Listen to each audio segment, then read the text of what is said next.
Summer pruning is a great hack. And in this Q&A session, filmed for the Telegraph, we looked at the benefits. This is actually my vegetable garden, but I've got fruit and I've got lots of cutting plants as well. I'm a qualified landscape architect. I'm passionate about landscape design, but I did do a horticulture degree from Reading University first, and I would say plants are my equal passion. I love them both equally. I've got a fruit tree here, which is a trained fruit tree. This is what we call a devil's pitchfork because there's a U, an outer U, and then in it, there's an inner U. And it's a little bit fuzzy. And when you do summer pruning, this is particularly for these sort of trained fruit trees, espaliers, ones confined in pots, and things like that. Mainly we do it for those. I mean, I do it for a host of other things as well, but this bit is for those. Now, we did have a question that was pre-submitted, and I'm just going to read it out to you because it does relate to this. And it's from Alexandra. Hello, Alexandra. And she says, I'm a beginner garden in Cambridgeshire and I've just moved to a south-facing garden with 2 long wooden fences. I've been considering growing espalier fruit trees. Do I have any advice as to how to get started? Now, espaliers are essentially very similar to this, and they are grown with horizontal planes. So you would have horizontal, horizontal, horizontal. And then you have the one vertical, and you keep the growth restricted to the horizontal. And I think they're a wonderful way to decorate a fence. If it's one of those ubiquitous sort of orange coloured timber garden fences, I would probably knock it back with a paint colour, like a sludgy green or something, so it's not so prominent. And if she says she's a beginner, then I would actually go to buy a pre-formed espalier. You can do them yourself, but perhaps for a beginner it's a little bit of an ask. And then she will buy probably one with 3 tiers, and it will be on an M106 rootstock. And I don't want to get too technical, but rootstocks actually control the growth, and they are the base, the root of the plant, and then you graft onto it the variety, the top growth. And so because she's got 2 long fences, I would go for a whole range of different varieties along that fence, all on the M106 rootstock, but she could have an early apple, a mid apple and a late apple. So the early apples will just be ripening about now, and then the later apples at the other end will be good for keeping and things like that, the russets and ones like that. But choose ones that she loves, and to have a good variety of apples. She might be able to keep herself in apples for most of the year. But why do we do summer pruning? I think a lot of people get very confused with summer pruning because most people think you cut everything back in the autumn.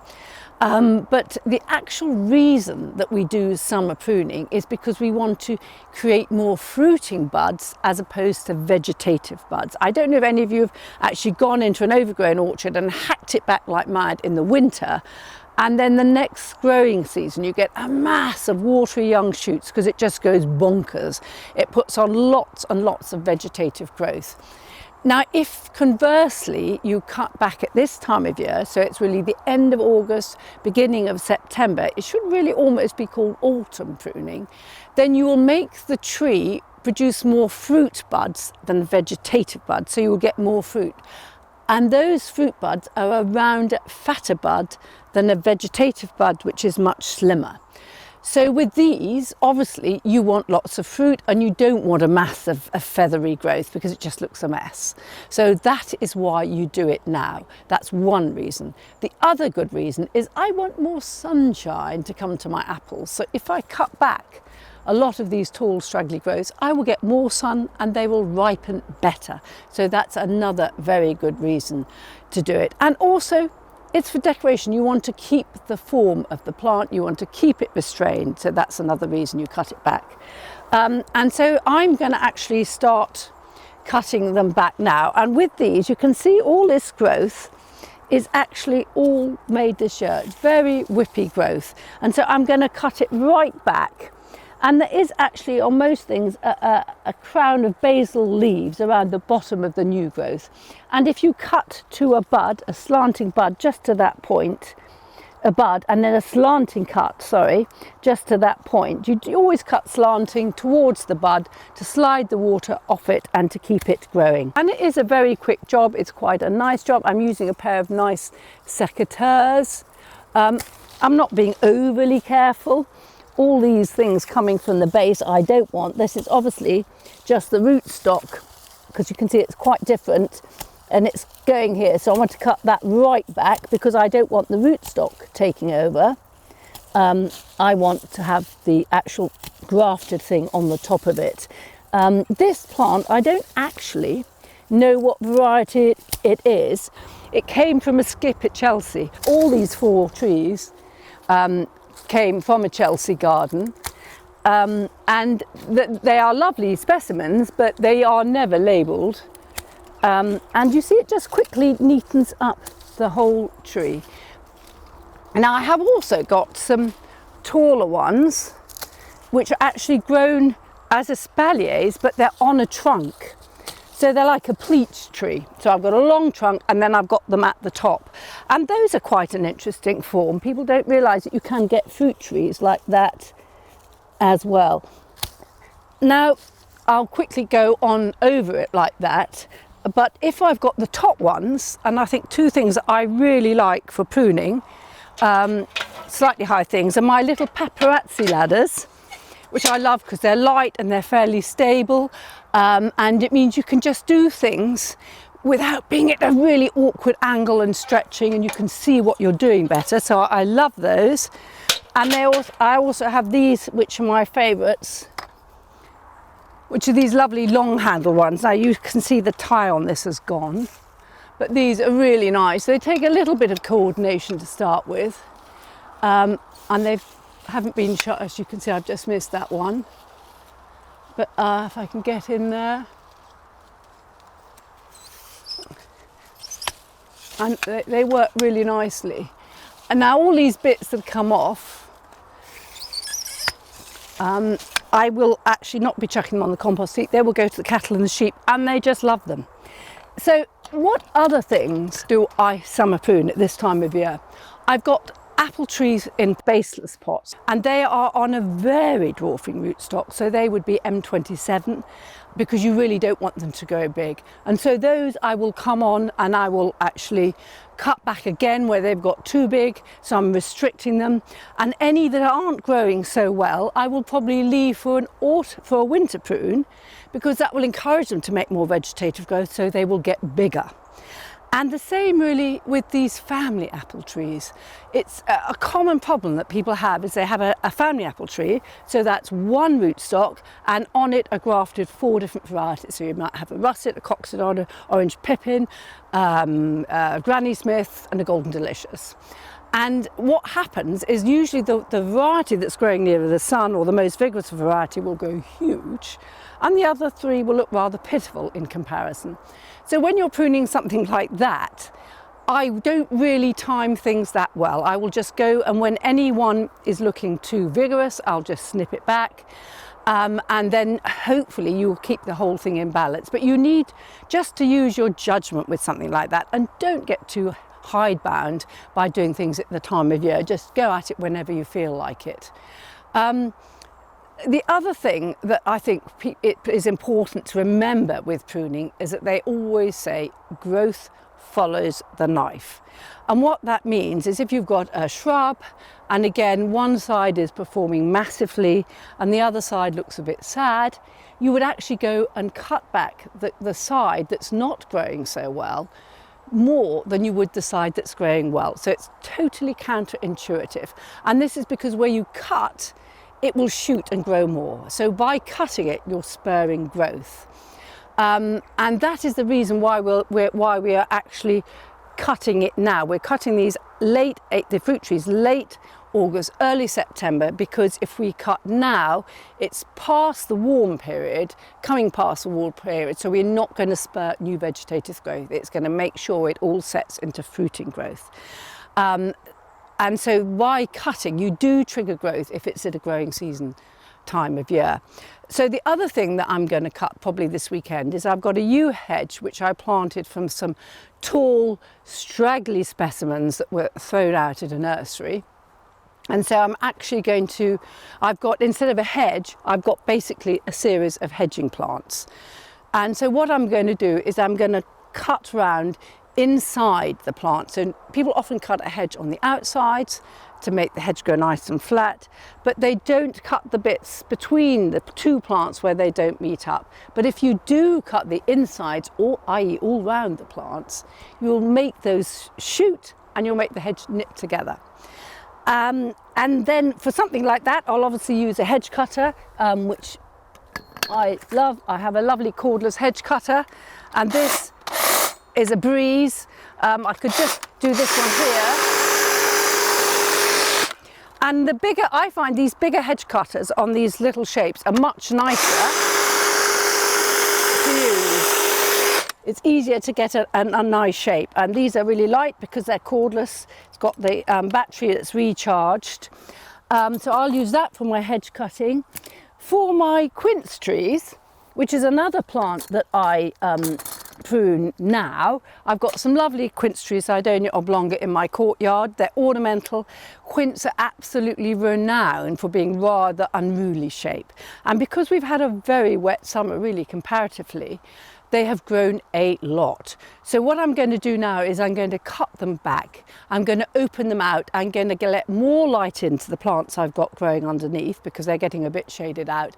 And I'm going to make the quince look a little less unruly. So I'm going to go and cut some more meaty shoots out of that. And I'm cutting them now again because I don't want to trigger lots of vegetative growth, which I would do, which would make them even more unruly next year. I want to restrict their growth and get more fruiting wood, so I'm going to do it now. And I'm either going to use this, which is my favourite meaty pruning tool. It's like a chainsaw, but it's not, you know, even if you're a wuss, you don't feel worried using it. I wear goggles with it, but you don't have to get dressed up in the Kevlar gloves and stuff. And you see that's got a nice little blade, and that will slice through something 60, 70 millimetres diameter. If I'm not going as big and don't need to use him, then I'll use these. These are very old and well used, but they will get through something quite nice, and I really like using those. So my summer pruning so far, we've done restricted fruit trees like the espalier or the deviled pitchfork in pots. We've done the hedging plant, my yew hedging, to make it bush out more.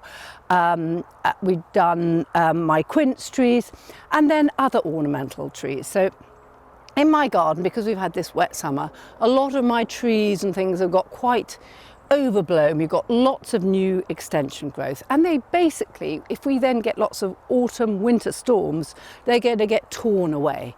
So I will go round now and I'll probably reduce their shoots back to about 2/3, reduce it back to 1/3, so I'll remove 2/3 of a long new shoot just to stabilise it really, and to, where it gets in the way over a path or whatever, and I can do it in a way that I can see that I'm forming a nice shape. I'm not butchering it, I'm doing it quite sensitively.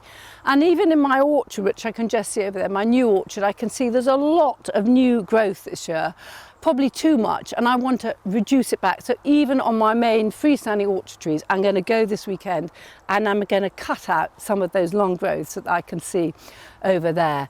So it's a great time to prune.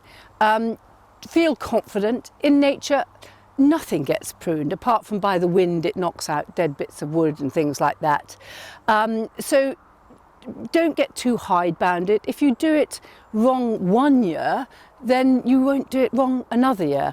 Now, I did have a few more recorded questions, pre-sent in questions for the session, and one of them I remember was about forsythia, and I think it's a common problem that people have is you know, when should you prune a forsythia? And this is because the forsythia, I'm just trying to find her here, is growing over and getting in the way, and it's flopping down, and she wanted to know, the questioner wanted to know how she should prune it. And it's from Judith, and she says, this year my forsythia bush has grown so much that the branches are hanging over. Should I cut it back now? And if so, will it flower next spring? Now, I like this one because it just highlights a question that is common. But basically, forsythia flowers early spring, doesn't it? Comes out, lovely thing in March or so, February, March. If I went in and cut back my forsythia now, because the flower buds have all been initiated this year, and I cut it now, I would have no flowers next spring. So you would always normally prune a forsythia directly after flowering, okay? So if it's really driving her bonkers and it's too overhanging, she could cut back judiciously, I can't say that word, now, just to get the ones that are really driving her mad, and then do a proper prune next spring. So that's the same with most plants. As a rule of thumb guide, is cut back immediately after flowering. And if you know that, then it keeps you on the right track. So if it's flowering later on in the summer, then really you can cut it back in the winter or the spring generally. Now the other ones that we also had that I thought were really relevant to this session were, one was, is it best to prune a tree hard before it's moved, or let it establish and then prune it? And this is quite critical, really. So if you're moving a plant and it's been growing in the ground quite happily for 2 or 3 years, but it's in the wrong place and you want to move it, what I would do was I would definitely cut it back before you move it, because when you cut a plant back, you reduce the shoot to root ratio, and when you're moving it, you want to have good healthy roots, and you don't want them to have to feed such a big expanse of top growth. So if you cut it back, the roots aren't having to work so hard.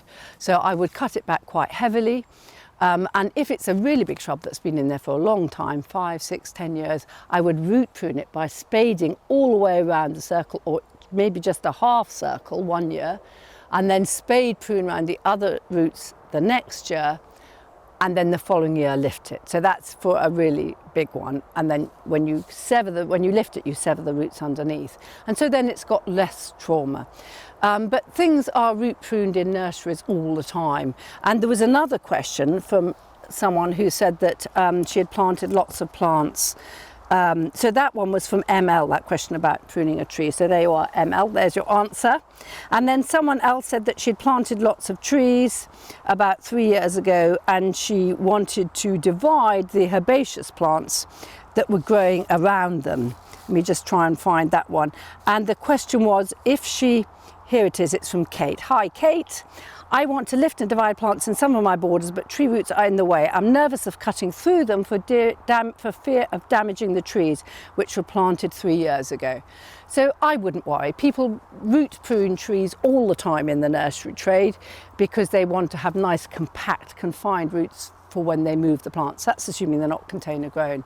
And really, even if she went in and because she was dividing, she removed 50% of that tree's roots because it's a young tree, just established, I really don't think she would harm them. And I'm sure she will not be damaging anything like that percentage of roots if she's just dividing a few clumps around them. So that's the end of the summer pruning session. Next time we'll be looking at great veg and flower seeds to sow in late summer for awards in late winter, spring or early summer.